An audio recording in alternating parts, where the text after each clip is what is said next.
Oi, pessoal, sejam bem-vindos a mais um episódio do podcast Mining the Future. Hoje a gente está aqui com uma convidada muito especial, que é a Ive, Senior Marketing Manager da Zebed, para compartilhar com a gente toda a sua experiência e a gente conversar um pouco sobre o papel do marketing na hiperbitcoinização. Mas antes eu queria pedir, para todos vocês que estão nos assistindo, deixar o like, seguir, compartilhar, ativar o sininho. Por favor, ajuda bastante a gente aqui. E dito isso, vamos começar, para valer. Ive, eu gostaria que você se apresentasse, falasse um pouco mais sobre quem é você, o que você faz e a sua trajetória, profissional até então. Claro, muito obrigada, Caio e Mafê, por terem me convidado para participar do podcast. Para mim é um enorme prazer. Bom, eu sou a Ive Galindo, eu estou aqui na Zebed vai fazer 1 ano. Trabalho com marketing faz mais de 7 anos.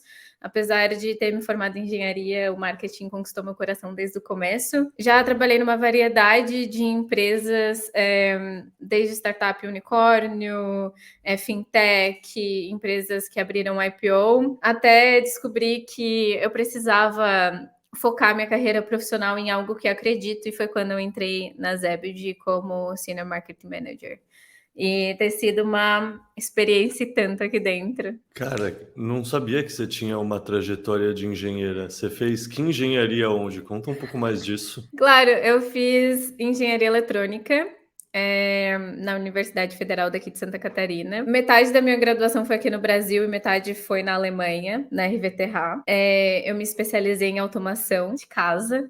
Então, até que foi engraçado, porque quando eu entrei para o Bitcoin e eu li o white paper, eu entendi. Eu fiquei, tá, entendi o que significa. Então, para mim, o caminho foi muito mais ler o white paper, entender, e depois fui entendendo todo o resto. Mas curioso, isso é raro alguém que trabalha com marketing ter essa trajetória no mundo das exatas, né? Como foi? Tipo, você estava nesse meio das engenharias, como surgiu essa ponte para o marketing? Claro, marketing para mim sempre foi uma paixão, assim, eu fazia como hobby dentro da universidade. Todos os projetos que eu participava, eu acabava de alguma maneira dentro da equipe de marketing para ajudar, criação de marca, expansão de marca, claro, tudo muito básico naquela época, porque eu ainda era uma estudante na universidade. E aí eu encontrei a melhor interseção entre números e marketing, que era dados e performance. Então, falei, bom, vou me arriscar e vou começar a trabalhar. Consegui um estágio no Google, justamente na parte de Ad Search. E comecei a entender um pouco mais que essa parte do marketing era muito mais ligada à estatística e análise de dados do que exatamente essa parte toda criativa de marketing, e me encontrei. Aí, desde então, eu só trabalhei com marketing.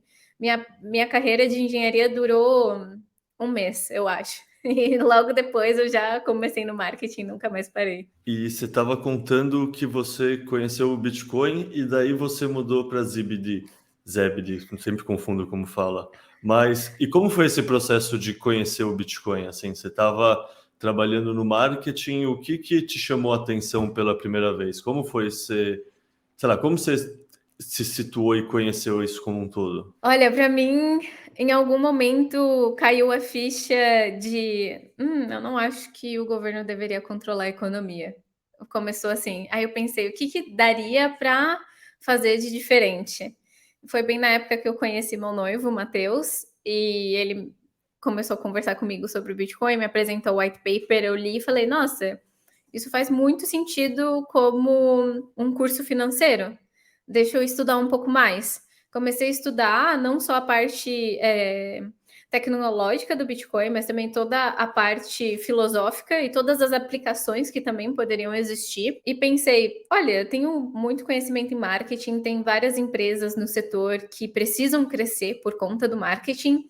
Por que não trazer todo esse meu conhecimento que eu tenho para uma indústria super nova que está em expansão? Eu trabalhei com jogos no começo da minha carreira, eu trabalhava na parte de jogos da Warner, e foi sempre minha paixão, assim, queria voltar a trabalhar com jogos, e a Zebed era justamente essa interseção perfeita, sistema de pagamento em Bitcoin e jogos. Eu comecei a mandar mensagem para o pessoal da Zebed até o momento em que eles abriram uma vaga e me chamaram para o time. Pô, legal. E eu vi que tu falou, que tu já trabalhou no Google, eu sei que tu já trabalhou na Warner também, já teve várias, já ocupou posições, em várias outras empresas que não são do ramo, né, do setor do Bitcoin. Então, eu queria saber, assim, para ti, qual que tu acha que é a maior diferença entre trabalhar com empresas, né, tradicionais e empresas Bitcoiners? Eu acho que para mim a principal diferença é como a gente calcula o revenue de todas as ações que você está fazendo de marketing. Como o Bitcoin ele permite microtransações, a maneira como você calcula o valor que você está recebendo a partir das suas ações, ele precisa ser um pouco diferente, precisa ser um pouco mais adaptado. Em outras empresas acaba sendo um valor bem claro. Você, na Warner, eu vendi um jogo, esse é o valor de retorno do investimento que eu estou fazendo em marketing. Em outras empresas, eu vendi um produto, esse é o valor que eu estou tendo de retorno. Já na Zebed, como a gente faz toda essa parte de microtransação, a gente tem que ver os usuários como uma cohorte. O quanto de microtransações eles conseguem fazer num determinado curso de tempo e quanto esse valor agregado ao longo desse tempo gera de retorno para a empresa. Então, acaba tendo essas diferentes adaptações. E qual tu acha que foi, assim, o maior desafio, né, dentro, para realizar marketing, né, de produtos ou serviços que envolvem o Bitcoin, né, além disso que tu estava comentando? Olha, eu acho que eu tenho alguns exemplos para dar. Eu acho que o primeiro, porque essa parte de paid media, de performance, é muito difícil para serviços Bitcoin, porque várias plataformas elas acabam bloqueando e não permitindo com que você faça anúncio para produtos Bitcoin, e principalmente o produto da Zebed, que é dar Bitcoin de graça para as pessoas, acaba sendo muito desafiador. A gente já teve conta bloqueada no Facebook por fazer anúncio a respeito de criptomoeda. A gente já teve conta bloqueada no Twitter por fazer anúncio sobre Bitcoin. No Google a gente foi bloqueado, mas agora a gente conseguiu sair justamente porque a Zebed é uma empresa regulada nos Estados Unidos, então a gente conseguiu enviar todos os documentos. Então, esse para mim tem sido o maior desafio, porque apesar de uma empresa ela conseguir crescer de maneira orgânica por meio das redes sociais, por meio de inserção de marca, de uma maneira super orgânica em evento, em rede social, boca a boca, a parte de performance é muito importante na escalabilidade de uma empresa. E hoje eu sinto que as empresas grandes elas ainda não estão prontas para receberem anúncios de empresa Bitcoin. Acho que isso acontece muito porque já teve vários anúncios de cripto de empresas que não eram confiáveis, que acabavam fazendo esquema nas pessoas. Então, essas grandes empresas elas ainda não conseguem separar do tipo o que é Bitcoin, o que é cripto e como as empresas, para elas, para empresas sérias na indústria de Bitcoin, é super importante fazerem anúncios dentro dessas plataformas. Eu acho que esse é o maior dentro do marketing, mas a gente também tem um desafio dentro de produto, que como o nosso produto é um app, a gente tem muita dificuldade de ser aprovado dentro da Apple Store. Vários momentos a gente recebe flag para explicar um pouco mais o produto, para colocar avisos dentro do produto. Muitos deles deixam muito claro que a pessoa que está revendo o nosso app, ela não entende de Bitcoin, ela não entende da indústria. Algumas perguntas acabam sendo... A gente não sabe nem responder, porque nós que já estamos na indústria é algo tão simples que a gente acaba nem conseguindo responder. Então, tem esse desafio também da área de produto. Não conseguir colocar algumas palavras específicas para aparecerem na App Store. E, eu acho que esses são os maiores exemplos do que eu venho enfrentando e como eu estou tentando encontrar alguns caminhos ao redor de todos esses bloqueios. Essa parte do marketing esbarrar em questões de grandes plataformas como o Twitter e o Google, a gente também enfrenta eventualmente na Arthur Mining. Então, deixa eu aproveitar esse gancho e te perguntar, quais outras estratégias você pensa que fazem sentido? Porque assim, tipo, queremos gerar leads. Para gerar leads, podemos fazer diversas campanhas digitais ou mesmo físicas. Mas, querendo ou não, tecnologia, coisa escalável, a gente sempre vai pensar mais por essa via digital. Como vocês pensam nessa questão? Então, a gente começou a adaptar como a marca se posiciona em relação a Bitcoin. Para a gente, Bitcoin é dinheiro. Então, em todos os nossos anúncios pagamento, receba dinheiro. Você, na nossa parte B2B, coloque um sistema de pagamento inovador dentro da sua empresa. Então, a gente tentou, como marca, mudar o nosso posicionamento em cima do nosso produto e em cima do Bitcoin, mas a gente também tentou outras alternativas, que é não usar essas palavras-chave nos anúncios.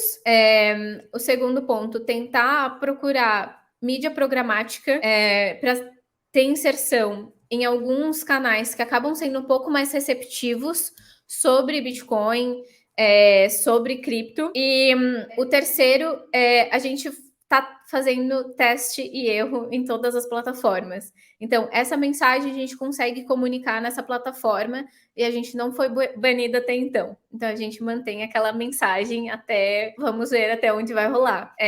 Nessa outra plataforma, a gente viu que essa outra mensagem a gente conseguiu entregar super bem. Então, vamos manter essa outra mensagem.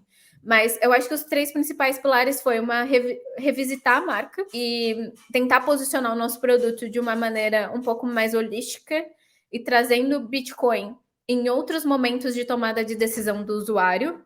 Então, depois que ele já converteu, a gente coloca ele dentro de uma régua de e-mail para educar um pouco mais sobre o nosso produto, sobre Bitcoin e tudo mais. Fazer esse teste em erro em várias plataformas para ver como que a gente vai conseguir entregar cada mensagem em cada plataforma. E o terceiro é tentar procurar parceiros que não estão nessas grandes indústrias. Então, ir para a mídia programática, tentar fechar parcerias com diferentes empresas para fazer co-marketing, tentar apelar um pouquinho mais para PR. Então, a gente está ainda tentando entender qual que é o mix de canal que funciona melhor para a Zebed e qual que é a mensagem que a gente vai entregar em cada um desses canais. Legal, a gente também tá nessa fase também de tentativa e erro, com marketing, parcerias, collabs, tudo isso para ver a melhor forma de realmente entregar o produto, e trazer leads. Eu acho que é uma coisa bem comum entre as empresas bitcoiners de modo geral, assim, startups principalmente. Mas qual que tu acha que é o papel do marketing, assim, tipo, qual que é o potencial dele, na hiperbitcoinização e como que essas estratégias podem influenciar nesse processo? Eu acho que o papel do marketing tem o papel focado em produto, que é você traduzir tudo que os engenheiros, os PMs e até o próprio CTO está tentando colocar ali em prática. Então, nosso papel é traduzir o produto de uma maneira um pouco mais fácil e acessível para o público-alvo. Então, acho que esse para produtos bitcoiners, o marketing é fundamental, porque o produto acaba sendo complexo. Muitas pessoas falta educação sobre Bitcoin, sobre como aplicar isso na sua empresa e tudo mais. Então, eu acho que o papel do marketing, traduzir todos os produtos de uma maneira mais fácil para o público-alvo. E o segundo é justamente educar os usuários, tanto da parte B2B quanto da parte B2C. Às vezes, quando a gente vê uma empresa B2B, a gente fala, é uma empresa conversando com outra, mas na real são pessoas dentro da outra empresa que têm conhecimentos diferentes, tomadas de decisões diferentes, que você precisa entender qual que é a melhor maneira e qual que vai ser o ponto gatilho para essa pessoa converter. E o papel do marketing vou usar um exemplo mais prático, porque para mim vai ficar mais fácil de explicar. Na Zebed, nosso produto B2B, o papel do marketing foi, ok, como que eu consigo traduzir o nosso produto de uma maneira super fácil para o desenvolvedor? Porque o desenvolvedor de jogos ele vai ser uma tomada de decisão. Então, crescer engajamento, porque a gente tem estudos que comprovam que jogos que rodam com Bitcoin, com micro rewards, eles acabam crescendo o engajamento dos usuários. O segundo, super fácil de implementar. Você coloca lá e implementa. E o terceiro, a gente montou toda uma documentação de como funciona Lightning, como funciona Bitcoin, como que é fácil você entender e implementar isso no seu jogo. Agora, já para o usuário, o que você consegue fazer com esse Bitcoin?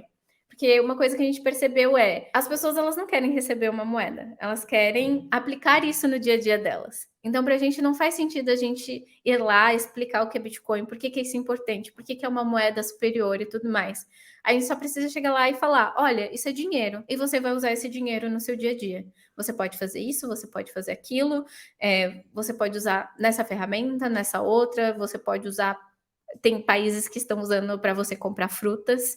Então, esse é o papel do marketing. Você pegar algo tão complexo, que é o Bitcoin, você mastiga e tenta entender o que é valioso para esse público. É essa mensagem. Então, é essa mensagem que eu vou passar para ele. E é assim que eu vou explicar o Bitcoin. Assim que eu vou explicar as vantagens de você ter e usar Bitcoin no seu dia a dia. Perfeito. Nossa, aula de marketing. Depois eu tô pensando que eu vou escutar esse podcast de novo e fazer anotações. Mas eu queria te perguntar justamente nesse sentido, né? Que conselho tu daria, né, para profissionais de marketing que querem destacar empresas voltadas para o Bitcoin? Olha, essa é uma excelente pergunta. Uma excelente pergunta. Eu sinto que a gente precisa cada vez mais de profissionais de marketing engajado em empresas Bitcoin, porque às vezes a gente acha, Bitcoin não precisa de marketing. Tudo isso que nós, como profissionais de marketing, sempre escutamos nessa indústria. Mas precisa sim, porque alguém precisa educar as outras pessoas de como usar esse produto. Então, precisamos de cada vez mais profissionais de marketing na indústria. A minha principal dica seria: entende o Bitcoin para você como usuário. Por que isso é importante para ti? Como que você usaria no dia a dia? Como isso mudou para você? E depois, estuda bastante sobre marketing em qualquer outra indústria.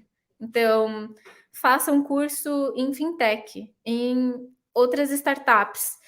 Ver o que os outros profissionais em outras indústrias estão fazendo e tenta casar esse conhecimento de outras indústrias com o seu próprio conhecimento sobre o que é Bitcoin e aplica isso no seu dia a dia. Eu acho que esse é o principal diferencial. E também, depois que você já está na indústria, tenta abordar isso do tipo, você é uma criança de 10 anos e você não sabe o que é Bitcoin.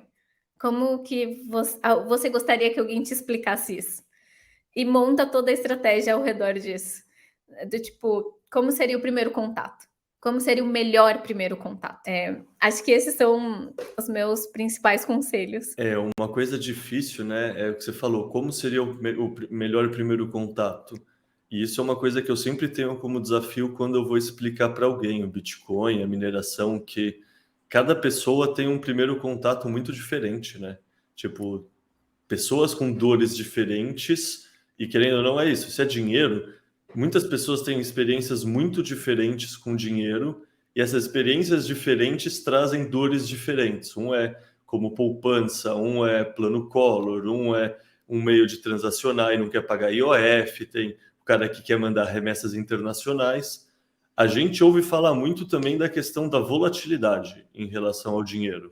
Isso, querendo ou não, afeta mais a função do Bitcoin como reserva de valor do que como meio de troca, né? Se a pessoa simplesmente converte para Bitcoin, usa a tecnologia, troca e já converte para outra moeda de novo, não afeta tanto a volatilidade. Mas a gente sabe como essa questão da volatilidade pesa contra o Bitcoin em todos os raciocínios, todas as interpretações que a gente vê por aí. Vocês levam isso em conta de alguma maneira quando vocês estão pensando em campanhas de marketing da ZBD? Internamente, sim.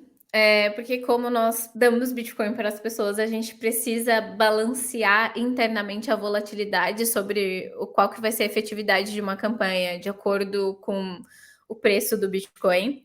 Mas para o usuário final, como a gente está sempre baseados em micropagamento, não é algo que nos afeta tanto. Porque o usuário ele vai receber aquele micropagamento e ele já vai comprar um gift card, ele já vai transferir para um dos apps parceiros e usar na hora. Então, acaba que a volatilidade para essas pessoas não faz tanto sentido, porque elas já vão usar. Nós temos a ideia que as pessoas já vão usar ali, e elas não vão usar micropagamentos para fazer hold. Perfeito. Não, eu penso a mesma coisa. Que é interessante que a gente sempre ouve falar na adoção do Bitcoin, né? Como se fosse uma coisa só. E aí você começa a estudar essa questão de adoção de bens monetários, e são etapas diferentes, né? Tem a etapa de colecionável, daí tem a etapa de reserva de valor, daí chega a etapa de meio de pagamento e, por último, unidade de conta.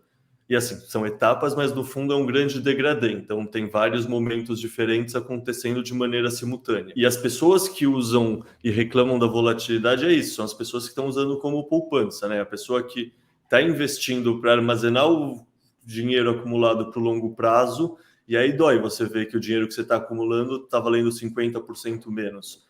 80% menos. Mas a ZBD não, pelo que eu estou entendendo, então o foco de vocês, você diria que é 100% meio de troca. Então está focado mais na Lightning, que Lightning é meio de troca, então é sempre focado na adoção como um meio de pagamento que é mais eficiente do que os outros meios de pagamento, né? Exatamente, exatamente. A gente tem a missão secreta, que é aumentar a adoção do Bitcoin de uma maneira super simples, que é fazer as pessoas usarem na hora como meio de troca. E a gente está transformando o nosso app justamente para isso. Ela está lá jogando o jogo no tempo livre dela, recebeu alguns sets, ela já vai no social, dá like, manda alguns apps para os amigos, consegue fazer esse meio de troca tanto dentro do social quanto dentro da nossa wallet. Ela consegue comprar gift card ali na hora, ela consegue passar para os nossos parceiros. Aqui no Brasil a gente tem parceria com o Bipa, em 2 cliques ela já tem esse valor em real que ela pode usar no dia a dia dela. Então, a nossa ideia esse é um sistema de pagamento global, um sistema de pagamento que funciona em todos os lugares. A nossa segunda maior user base é o Brasil, e a terceira maior são as Filipinas, que são países que sofrem com a inflação e que sofrem por não ter uma conectividade com uma moeda global. E o Bitcoin, ele supre essa dor que os nossos usuários eles têm. Então, a gente está aqui, eu preciso mandar, sei lá, $5 para um amigo meu que está nas Filipinas. Em um clique, eu consigo mandar para ele. Pô, maravilha. E nessa questão de planejamento, então, a gente falou de volatilidade, falou que tem outras coisas que afetam esse tipo de planejamento. Vocês levam em conta o halving? Porque o halving também vai determinar o valor do Bitcoin e a escassez dele. Se vocês estão distribuindo Satoshi para as pessoas, talvez o halving influa esse planejamento também? Bom, sim, a gente leva bastante o halving em consideração no nosso planejamento, especialmente porque muitas das nossas estratégias de engajamento é justamente dar sets para os nossos usuários. E a gente está vendo como que a gente consegue manter eles engajados sem precisar dar sets em todas as interações. E como fazer os usuários eles transacionarem sets entre si, sem precisar com que a empresa ela continue sempre depositando Bitcoin. E não é difícil, um desafio assim para a Zeb de pensar, porque assim, eu estava lendo ontem, né, um artigo que fala que as pessoas estão cada vez mais vendo o Bitcoin como poupança mesmo, né, fazendo hold, a reserva líquida está cada vez menor, e ao mesmo tempo, né, tem o halving que influencia as pessoas a guardarem mais ainda, esperando por ele, esperando a valorização do preço, né, do valor do Bitcoin. Ao mesmo tempo, né, tem aquele incentivo de fazer as pessoas gastarem, movimentarem e não fazerem, né, esse hold. Então, como é que a Zebed, né, lida com essa dualidade, assim? Que pergunta difícil. O nosso foco é justamente transformar o Bitcoin em uma moeda de valor. Então, em nenhum momento a gente incentiva o usuário de manter esse valor na carteira dele. A gente sempre incentiva ele com que transforme em alguma utilidade que ele consiga usar no mundo real. Mesmo seja mandando um pagamento para um amigo, comprando um gift card, o que for. Nesse momento, a gente ainda não viu nenhum usuário que pensou, bom, eu vou fazer holdly desses sets que eu tenho aqui guardados, porque ao longo prazo ele vai valer X. Eu acho que para a maioria dos usuários, isso não é algo que eles estão preocupados. Eu acho que quem está mais dentro da bolha, entendeu a parte filosófica, a parte monetária, que está preocupado com o halving, está preocupado em guardar o máximo possível, está preocupado em subir, segurar o máximo para o valor subir. Mas isso não é a realidade da maior parte dos usuários que precisam usar esse valor no dia a dia delas. Tem um caso muito legal que foi de um usuário da Zebed que postou no Twitter falando: essa é a primeira vez que eu estou comprando roupas de presente para minha família com os sets que eu usei, que eu ganhei na Zebed, muito obrigada. Então, esse é o nosso tipo de usuário. São as pessoas que vão usar esse valor no dia a dia delas e estão vendo o valor em receber uma moeda superior. Em outras palavras, talvez, a gente como empresa que está trabalhando com Bitcoin, às vezes fica pensando muito no usuário que já conhece o Bitcoin, mas a verdade é que o mundo fora do Bitcoin é muito maior. E acho Exatamente. acho que isso até ajuda a responder essa próxima pergunta que eu vou te fazer, mas eu vou fazer de qualquer forma, e se você quiser complementar, complemente, que é como planejar o marketing para um público que se orgulha de manter uma preferência temporal baixa e em ser poupador. E aí, pelo que eu estou entendendo, a resposta é que é outro público, não é esse público, correto? Exato. Esse não é o nosso público-alvo. O nosso público-alvo são pessoas que provavelmente estão sofrendo porque a moeda local delas não tem grande adoção, estão sofrendo com inflação, estão sofrendo porque talvez não tenham conta bancária. A gente tem muitas pessoas que são unbanked dentro da nossa plataforma e que pela primeira vez elas estão tendo contato com uma tecnologia que conectam elas numa economia global.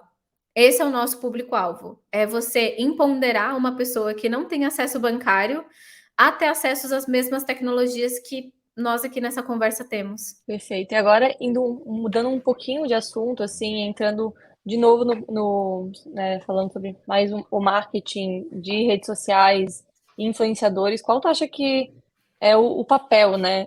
E a importância que os influenciadores e as redes sociais têm na hiperbitcoinização? Nossa, eu acho que os influenciadores 99% do papel na hiperbitcoinização.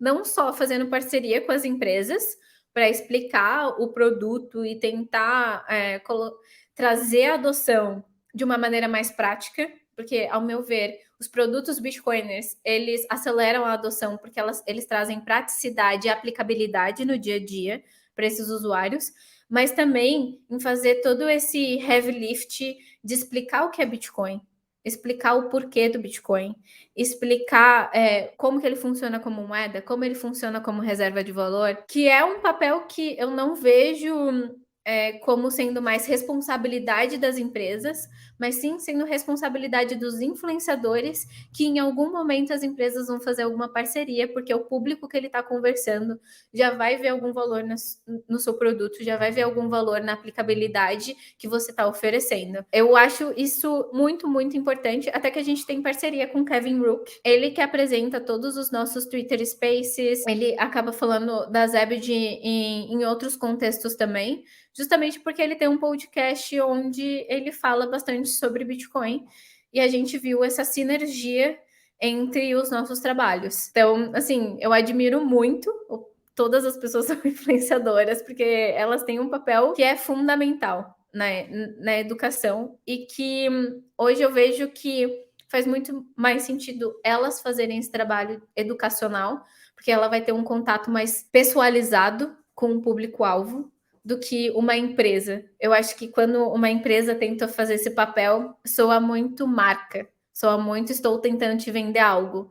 Quando é um influenciador, soa muito pessoal, do tipo, vamos juntos. Não, concordo 100%. Né? As pessoas hoje elas querem se conectar muito mais com pessoas, né, do que com marcas. Então, quando elas criam esse vínculo com o influenciador, né, com a confiança, qualquer coisa que esse influenciador queira, né, vender, propor, o seguidor vai seguir, assim.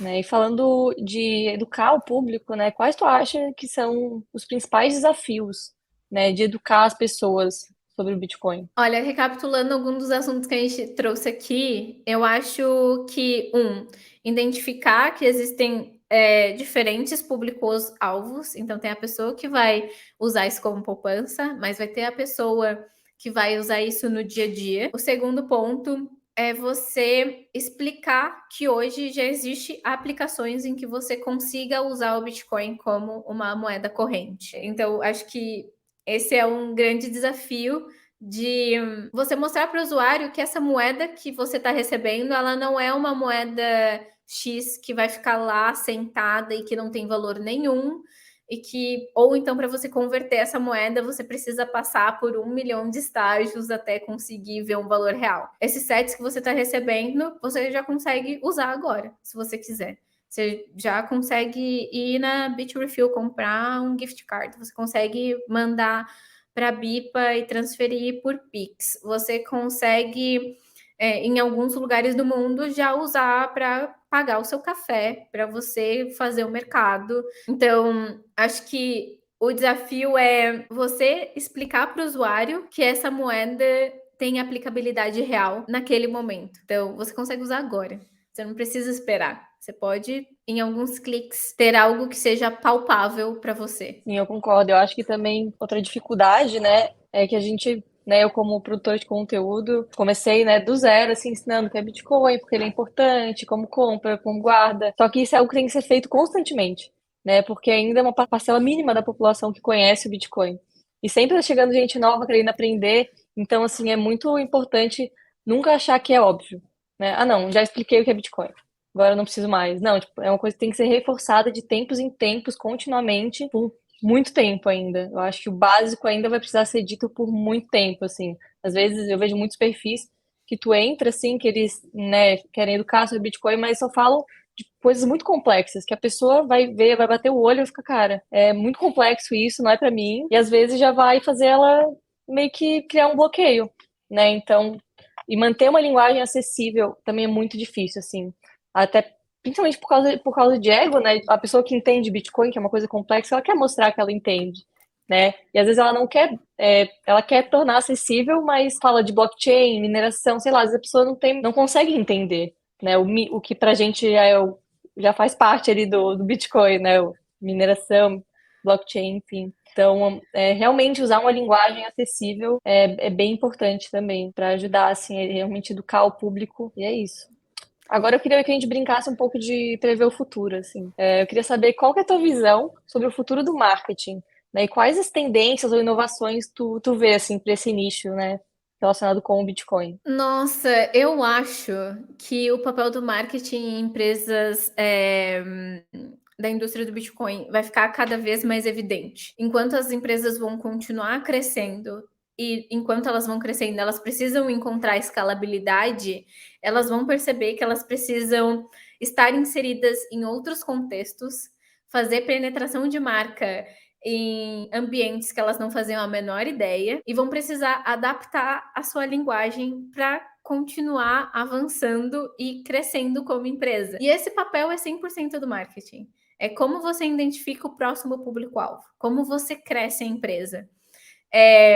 Então, eu vejo o marketing crescendo junto com a indústria do Bitcoin e mais profissionais sendo necessários nessa indústria, mas não só isso. Eu também vejo o papel do marketing como vai ser quem vai educar esses novos consumidores.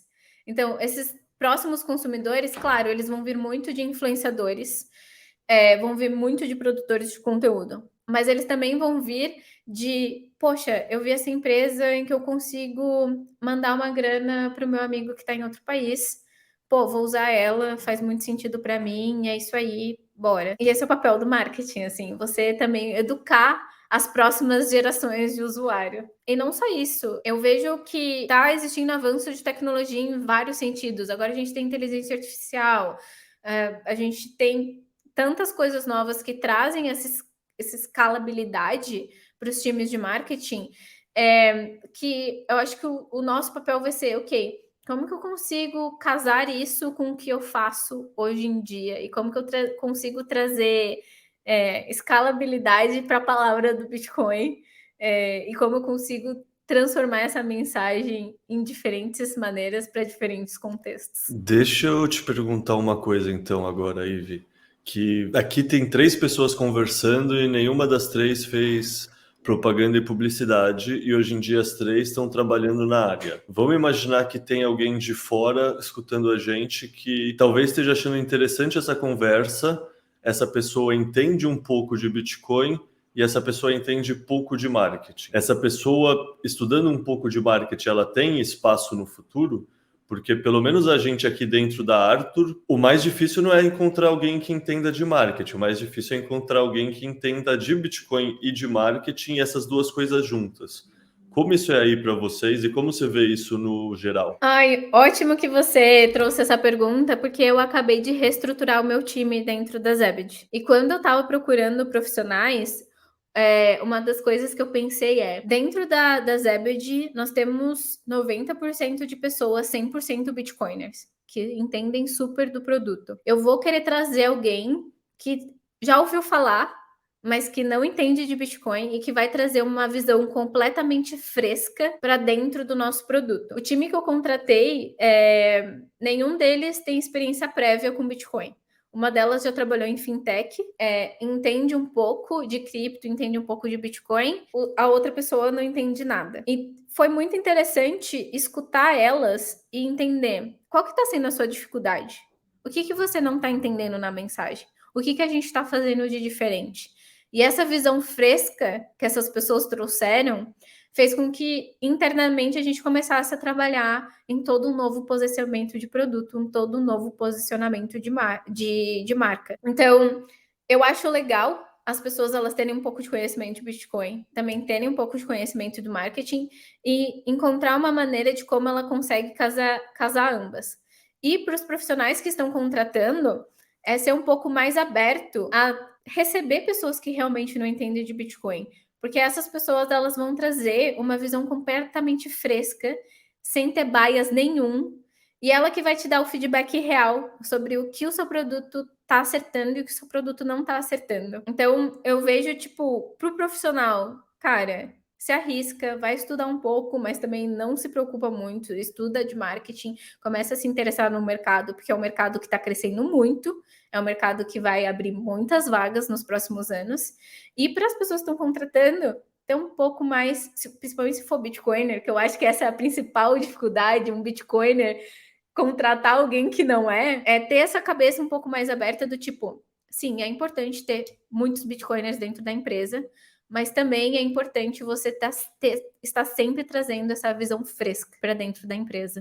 Eu acho que a nossa dor no específico com Bitcoiners e não Bitcoiners é porque tem muita, sei lá, tipo, copy de rede social e artigo e conteúdo que aí, tipo, ou seja, tem áreas do marketing que uma pessoa que não é Bitcoiner não conseguiria fazer. Ao mesmo tempo, tem várias outras que uma pessoa que não é Bitcoiner faz com o pé nas costas também, né? Vocês têm essa parte de blog, conteúdo, post? Vocês conseguem essa parte treinar alguém de fora para assumir? Sim, sim.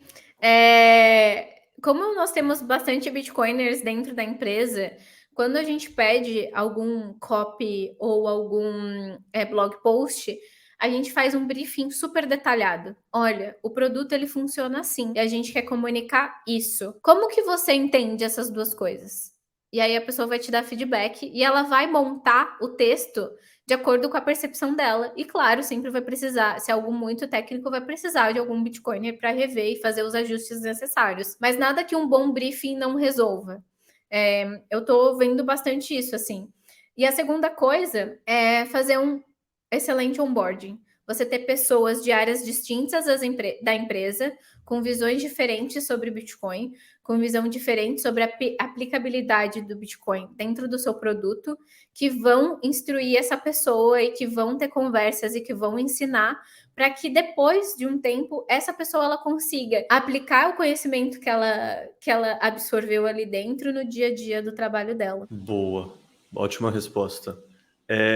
Deixa eu te perguntar agora uma outra coisa. No fundo, o que a gente está falando de marketing no Bitcoin como um todo é que a gente precisa educar mercado para ter mercado. E por isso a importância desse marketing topo de funil que a Maria citou bem, da gente precisar sempre educar como comprar Bitcoin, o que é o halving, essas coisas que em um certo momento parecem que são óbvias, mas não são óbvias para todo mundo, né? E aí eu te pergunto, tem outros exemplos clássicos no marketing de empresas que fizeram essa trajetória de educação de mercado desde que o mercado mal existia? Quais você citaria? Eu acho que um exemplo muito grande que a gente tem dentro da Zebed, apesar de ser uma empresa americana, é o Nubank, porque esses bancos novos, eles surgiram há pouco tempo, se a gente for parar para pensar. Até 5 anos atrás, a gente precisava ir na agência para pegar um cartão, para abrir um banco e tudo mais. E eles fizeram toda essa trajetória de educar um mercado infinito, porque todo mundo precisa de uma conta bancária, então é um mercado infinito. E como você confia, como você cria confiança nesses usuários que estão acostumados com um modelo completamente diferente de operar como pessoa e como operar o seu dinheiro. Então, a gente, como empresa dentro da Zeb, a gente está tentando fazer o mesmo caminho que o Nubank fez. A gente vê que o nosso mercado ele é infinito. Todo mundo, em algum momento, vai precisar ter uma moeda de troca, seja o que for, e de preferência uma moeda de troca global, em que elas consigam trocar independente do país que elas estejam inseridas. Então, eu sinto que, assim, o Nubank para a gente, é o maior exemplo. O segundo exemplo é o Cash App. O Cash App ele fez um trabalho muito bom de educar as pessoas sobre Bitcoin, de educar as pessoas como usar isso como meio de pagamento. Eles têm um posicionamento muito de lifestyle. Assim, você pode pagar com dólar, mas você pode pagar com o seu Cash App. E você é muito mais legal, você é muito mais cool se você usar o Cash App. Então, essas duas marcas pra gente é o que a gente vê como North Star, onde a gente quer chegar com a Zebed, transformar o nosso produto tão cool que as pessoas não vão se preocupar, assim como hoje a gente não se preocupa, eu uso Nubank, eu uso dólar, a gente usa dinheiro. Então é isso que é a nossa meta, assim, a gente vai usar dinheiro com a Zebed. E a marca é tão cool que as pessoas só vão usar o app, pagar e acabou. Não, maravilhoso. E o exemplo do Nubank é um ótimo case, né? Tipo, é isso. É simples. Eu lembro de quando eu usava o aplicativo do Itaú, que ele travava, tinha várias funcionalidades que não funcionavam, parecia mal diagramado, e o X e o Y não eram bons. E aí o do Nubank tinha 3 ou 4 alternativas e todas funcionavam bem, era clean assim. E é isso, às vezes o menos é mais de uma maneira muito elegante, né? Exato, exato. E o que eu gosto muito de usar o Nubank como exemplo é que eu usava Caixa, por exemplo, que é o pior aplicativo do mundo, é o pior banco do mundo, assim, eu não consigo pensar em um pior. E eu tinha muita dificuldade de usar o app, eu tinha muita dificuldade de ter que ir no banco e sacar dinheiro, e nossa, é uma dificuldade gigantesca. Mudei de São Paulo para Floripa e uma burocracia enorme para mudar a agência para ser atendido. E o Nubank Velho, ele revolucionou como as pessoas usam dinheiro no dia a dia. Você tem tudo centralizado em um app, um excelente atendimento ao cliente, uma UX super simples de usar, e é isso. E pensar também que o público-alvo era o Brasil inteiro. O público-alvo é infinito. Claro que eles começaram com um nicho, que são as pessoas mais novas, que estavam sentindo a dor de terem um app que funciona rápido. E eu acho que essa foi a mesma estratégia do Cash App, tentar pegar a galera nova para que elas usarem, porque elas vão ter mais familiaridade no produto, e depois expandir para todo mundo. Tipo, todo mundo hoje vai usar um app que é mais fácil, que é o mais simples, que tem uma experiência melhor para ela. Então, a gente tem essas duas empresas como, assim, exemplos em que algum dia a gente vai chegar lá. Não, acho que essas duas empresas são exemplos para muita gente mesmo, né? Tipo, é que nem falar que você quer ser a Apple de determinado setor. Tipo, deixa implícito muita coisa, né? Exatamente. Ive, a gente esgotou a pauta, então queria perguntar se acha que tem algum ponto que você acha que é relevante que a gente não abordou e que você queria destacar. Não, eu acho que abordou exatamente tudo que eu queria trazer. Eu espero que pelo menos eu tenha compartilhado um pouco da minha experiência, um pouco da minha visão, tanto do marketing, quanto da indústria, quanto do casamento entre esses dois. E foi um prazer bater esse papo com vocês. Então deixa eu só te pedir uma última coisa. Claro. Naquele formato bem pitch de elevador, faz uma síntese da nossa conversa, assim, tipo, qual é o papel do marketing para tanto o crescimento de empresas do Bitcoin quanto do Bitcoin como um todo? O papel do marketing para crescer empresas do Bitcoin é traduzir o produto de uma maneira super simples para determinados públicos-alvos com a mensagem certa no momento certo, e para o usuário é educar esse mar infinito de pessoas que a gente tem sobre o papel do Bitcoin, sobre as suas aplicabilidades, como você consegue usar como reserva de valor, moeda corrente e tudo mais. Então, o marketing é o que vai trazer a hiperbitcoinização a longo prazo. Perfeito, ótima conclusão. Muito obrigada, Ivy, por ter aceito, né, participar do podcast. Foi um prazer te ter aqui. Eu espero que tenha gostado. E queria pedir para a galera, né, que está assistindo, que ficou até o final, de novo, para se não deixou o like, deixar o like, seguir, compartilhar, ativar o sininho e também assistir os outros episódios, que também estão muito bons. Muito obrigada, gente. Foi um prazerzão. Espero que vocês me chamem de volta em algum outro momento. Com certeza. Pessoal, me siga nas redes sociais, é Ivy Galindo no Noster, Instagram, Twitter. Também siga as páginas da Zebed, se você gostou. Zebed App para toda a parte de consumer e Zebed.io em toda a parte B2B. E também vou aproveitar para fazer o merchan da Arthur, né? Se você não nos segue nas redes sociais, é Arthur Mining. Recomendo seguir a gente também no Instagram, no Twitter, no LinkedIn, que a gente posta bastante coisa lá todos os dias. Tchau, pessoal. Abraço. Tchau, gente.